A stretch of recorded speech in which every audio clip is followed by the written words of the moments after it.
नमस्कार मित्रों। अब हम योग के चौथे आयाम प्राणायाम की बात करेंगे। प्राणायाम मैं बताना चाहूँगा कि जब आप आसन में पूरी तरीके से कुशल हो चुके हैं, आपकी आसनों की स्थिति मजबूत हो चुकी है, यानी कि शरीर आपका बलिष्ठ हो चुका है, स्ट्रांग हो चुका है, तो आप अगला जो आयाम है प्राणायाम का अभ्यास करेंगे। लेकिन प्राणायाम थोड़े से लोग जल्दबाजी दिखाते हैं। एक्चुअली यहाँ हम प्राणों के आयाम की बात कर रहे हैं। अगर हम योग की बात करें, महर्षि पातंजलि की बात करें, तो महर्षि पातंजलि ने योग की जो परिभाषा दी है, उन्होंने कहा है श्वास प्रश्वास योर गति विच्छेदा इति प्राणायाम। श्वास और प्रश्वास यानी कि आपका इनहेलेशन और एक्सहेलेशन को आप अपने तरीके से रोक कर, लेकर और छोड़कर चलाते हैं, उसको प्राणायाम कहते हैं। लेकिन कोई भी प्राणायाम करने से पहले सबसे पहले आपको आवश्यकता है डीप ब्रीथिंग की, और इसकी कुछ मात्राएं हैं जो मैं आपको आज बताने वाला हूँ। डीप ब्रीथिंग, आप नॉर्मली बैठ गए, सुखदायी अवस्था आसन की जो परिभाषा है, आप कुशलतापूर्वक जिसमें बैठ सकते हैं, लंबे टाइम तक बैठ सकते हैं, वही आपके लिए सर्वश्रेष्ठ आसन है।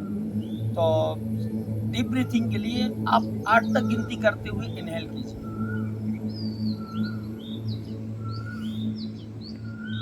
और एक्सहेल करते समय आप गिनती कीजिए 16 की, मीन्स 1:2। आपने 8 मात्रा ली और 16 मात्रा में छोड़ दिया।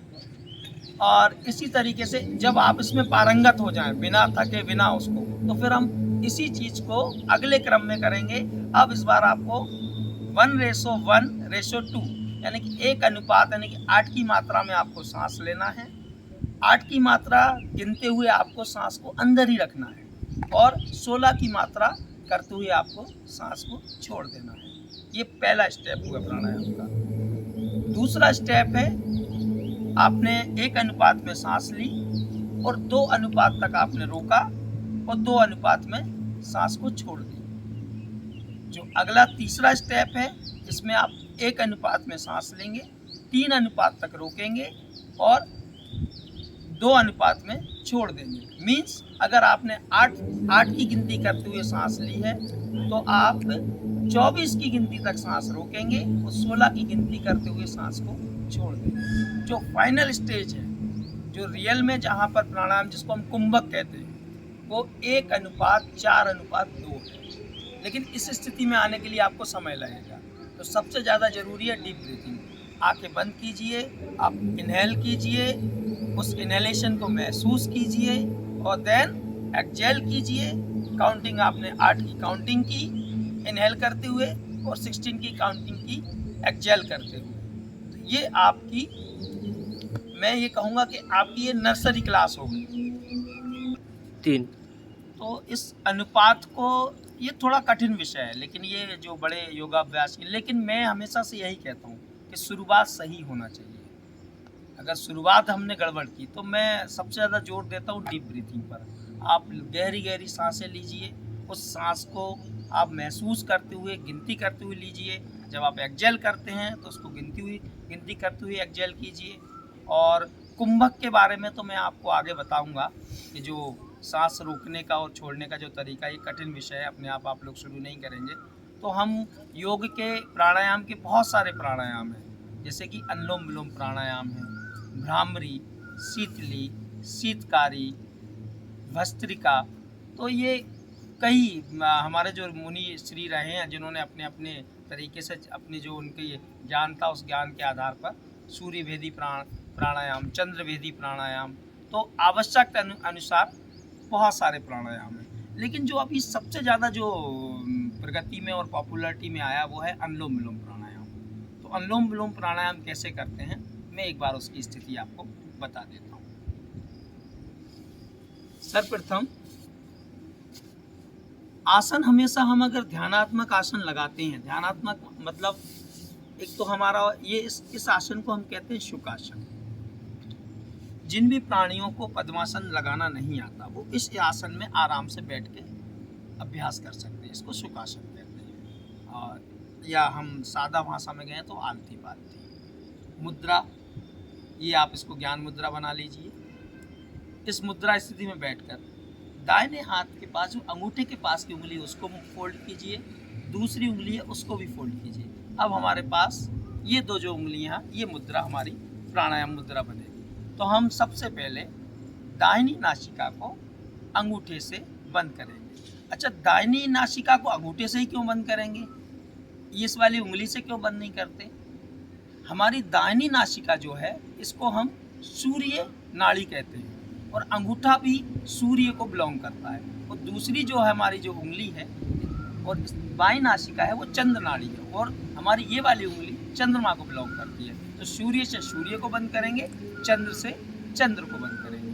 तो सबसे पहले हम पोस्चर को सीधा कर लेंगे और दाहिनी नासिका को बंद कर कर इनहेल करेंगे बाईं नासिका से। इनहेल करने के बाद बाईं नासिका को बंद कर लेंगे और दाईं नासिका से एक्सहेल कर देंगे।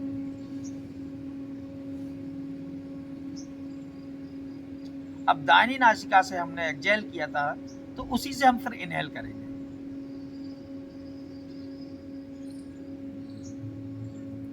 दाहिनी नासिका से इनहेल करने के बाद उसको हम अंगूठे से बंद करेंगे और बाईं नासिका से एक्सहेल करेंगे।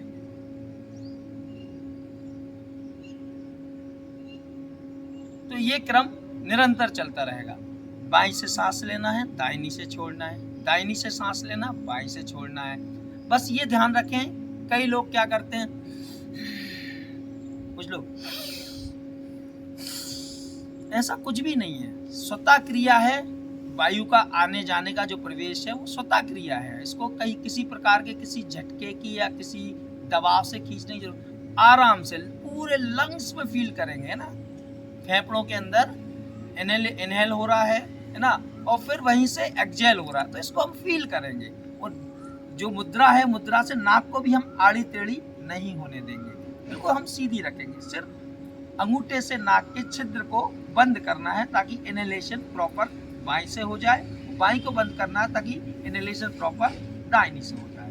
तो ये है अनुलोम विलोम प्राणायाम। इस प्राणायाम से अनुलोम विलोम इसलिए कहा गया है क्योंकि ये नाड़ी शोधन प्राणायाम है। वैसे तो बहुत सारी नाड़ियाँ हैं हमारी, इसमें जो मुख्य जो नाड़ी है हमारी वो है इड़ा और पिंगला, है ना, सूर्य नाड़ी और चंद्र नाड़ी।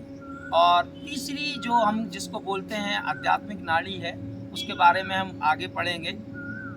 लेकिन महर्षि वशिष्ठ ने बहुत सारी 14,000 नाड़ियों का वर्णन किया हुआ है, लेकिन हमें अभी सबसे ज़्यादा 2 नाड़ियों पे हमको काम करना है, सूर्य नाड़ी और चंद्र नाड़ी पर। तो ये अगर ये हमारी शुद्ध हो जाती है तो हमारी जो वायु की प्रक्रिया है, वायु जो दोष हैं, वो सारे दोष हमारे खत्म होते हैं।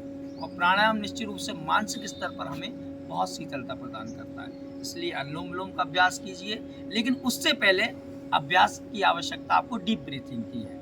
तो पहले आप डीप ब्रीथिंग करेंगे, आप अपने सांस लेने के तरीके को सुधारोगे, फिर प्राणायाम की स्थिति पर पहुंचेंगे। तो आज के लिए आपके लिए इतना ही। जय हिंद, जय भारत।